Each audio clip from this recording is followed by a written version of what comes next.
Hello and welcome to our last section on Chapter 4. We're going to talk about analyzing graphs of polynomial functions.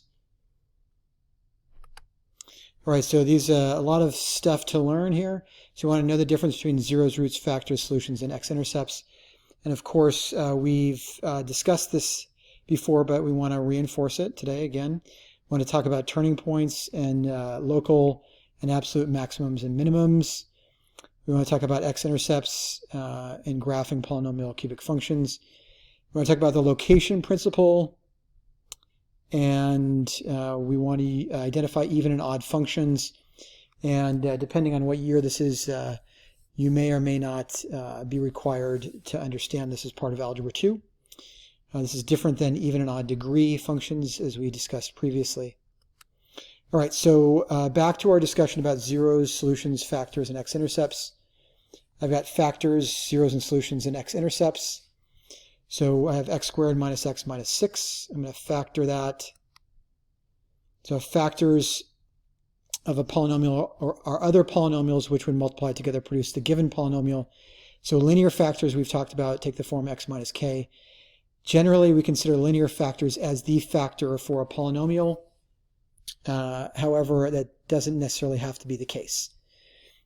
Zeros, roots, or solutions are the values of x that make the polynomial function equal to 0. So if I substitute 1 and 4 into this function, I'm going to end up getting a value of 0 at the end. So if x were equal to 1, I'd end up with 0. If x is equal to 4, I end up with 0. And we can get that from factoring here.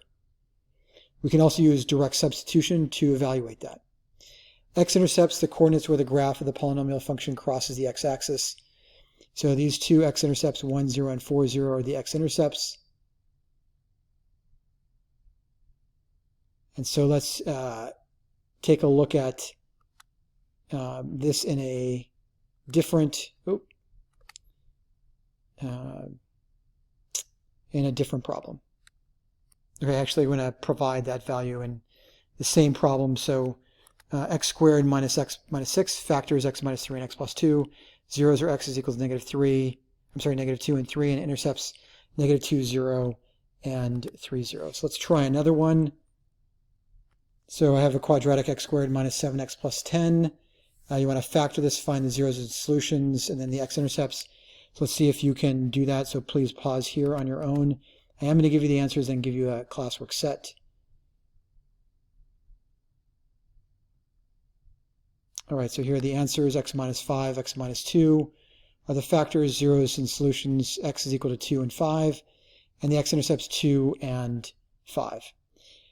All right, so you can copy this down and check your work. I'm going to give you your first classwork problem, 4.8.1. I have x squared plus 2x minus 8. So find the factors, zero solutions, and x-intercepts. So please copy this down, and then I'm going to move on. Okay, so now we want to find the turning points and identify local and absolute maximums, minimums of graphs of polynomial functions. So we need to talk about absolute and local maximums and minimums. All right, and also turning points. So turning points are where the function goes from increasing to decreasing or decreasing to increasing. It's kind of like there's a hump in the function. The maximum number of turning points is going to be 1 less than the degree of the polynomial, so there will be a maximum of 2 turning points, but there doesn't necessarily have to be any. All right, so let's talk about turning points. So how many turning points are there in this function? Let's see if you can come up with the answer.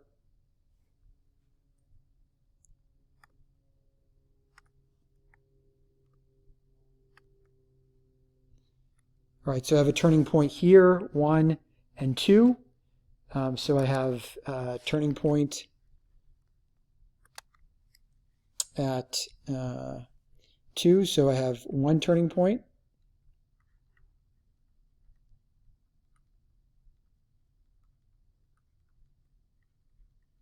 And I'm just listing these in order from left to right. Actually, this is number 3. And this is turning point number 2. And then here's turning point number 1.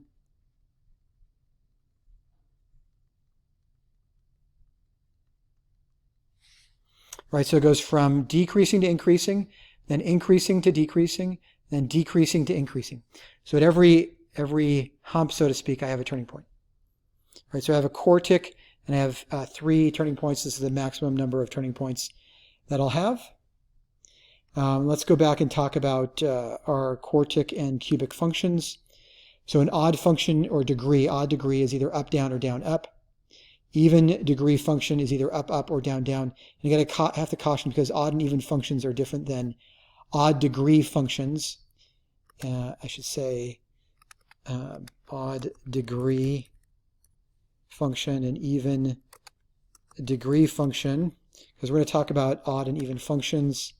Let me just move this up here later, and that's different than odd and even functions. So I have a cubic function, up, down. It's negative, positive is going to be down, up. An even degree function is going to be up, up, or down, down. All right. So increasing function, a function is increasing where the slope is positive. So I have increasing here, see where the red arrows are, decreasing, and then increasing. Okay. So I'm looking at increasing, decreasing, and then increasing. So I've labeled increasing as a function. Increasing function is a function where the slope, or increasing function of a function, is where the slope is positive, and the decreasing part of the function is where the slope is negative. All right, so local maximum is going to end up being on a turning point within a given interval and not necessarily the absolute maximum. So if I say what's the local maximum between -4 and -2, it would be this point here. So it's the largest point. I can also have a local minimum. So f of c, whatever c is, the function of c, so there's a y value, on the local maximum is a local maximum on the interval from -4 to -2. All right, I also have a local minimum here, but I don't have, we'll see, an absolute maximum or minimum because I have this function going to -infinity and positive infinity. Okay, so local minimum is that a point, the lowest point in a given interval between -5 and -2. F of c is a local minimum, so I can write this value for c here. This is going to be, oops, this is going to be c. Right. Okay, so I have a local minimum on the interval -5 to -2. It's that place the turning point between these 2 points on the interval. I also have a local maximum here between this interval here and here. Okay, so within a given domain, local minimum is the smallest value for y. Okay, so absolute maximum is the largest defined y value for the function, with a caveat that infinity is not or cannot be a maximum. Right, so if I have some, it looks like a quartic function, right, and then I specify some interval, this is going to be the absolute maximum of the function. It also could be a local maximum. All right, so, and then we're going to label the c here. So f of c is the absolute maximum, and infinity can't be an absolute maximum. So the highest point of the function. Absolute minimum is the lowest point of the function. So f of c is the absolute minimum, so lowest point. And positive infinity also cannot be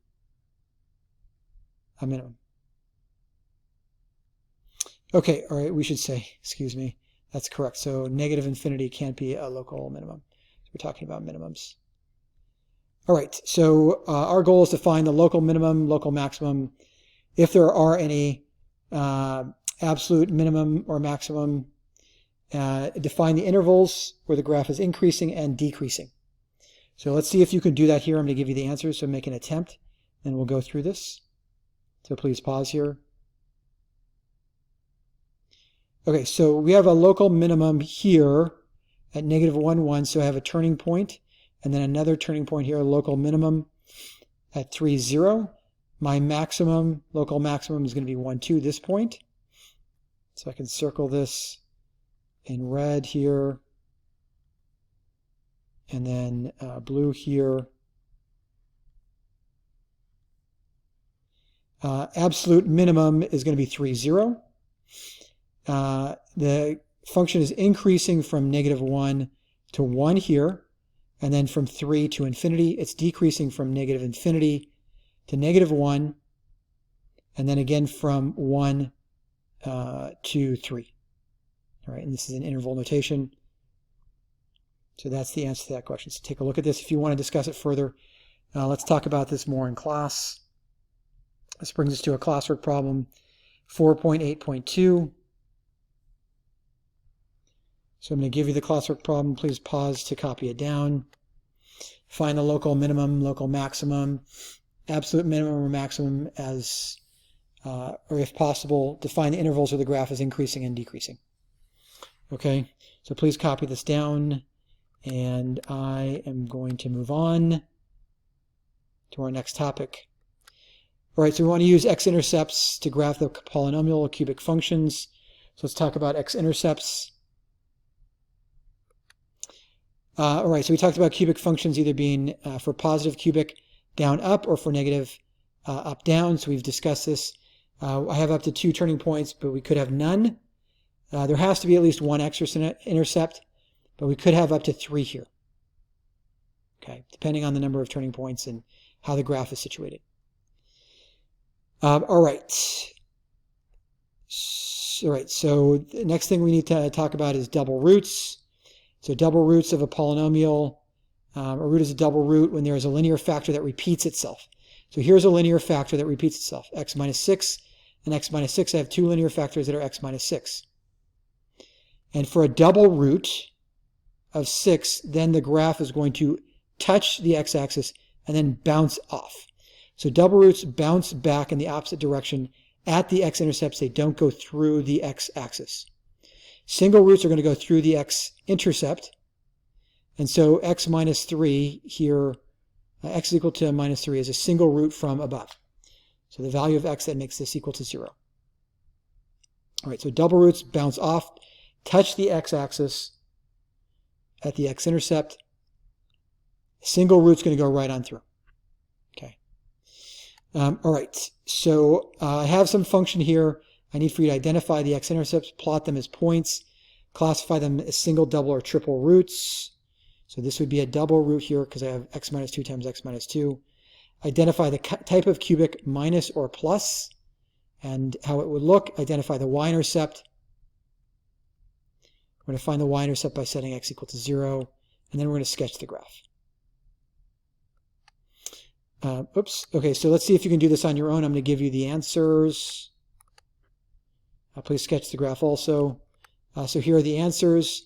Negative 3, 0, and 2, 0 from the linear factors. Negative 3, 0 is single, 2, 0 is a double, or x equal to 2 is a double root. So really I should say that this is x is equal to negative 3, that's a root, and x is equal to 2 because these are factors. Then the type of cubic is going to be a positive, so it's going to be down, up. And then we're going to identify the y-intercept by setting x equal to 0, 0, 2. So we have lots of points to plot. We're going to plot them. So please do that in a graph, and then we're going to sketch the graph. All right, so I plotted the points here, y-intercept, x-intercept, x-intercept. I've identified the double root. I know this is a down, up cubic, so I'm going to start here, down, go through because this is a single root. I'm going to go through the graph, touch the y-intercept, and I'm going to bounce back off of the double root. Okay, and that's approximately what it looks like. Okay, let's try another one. You're going to work this out. I'm going to pause here and then give you the answers. So let's see if you can work this out.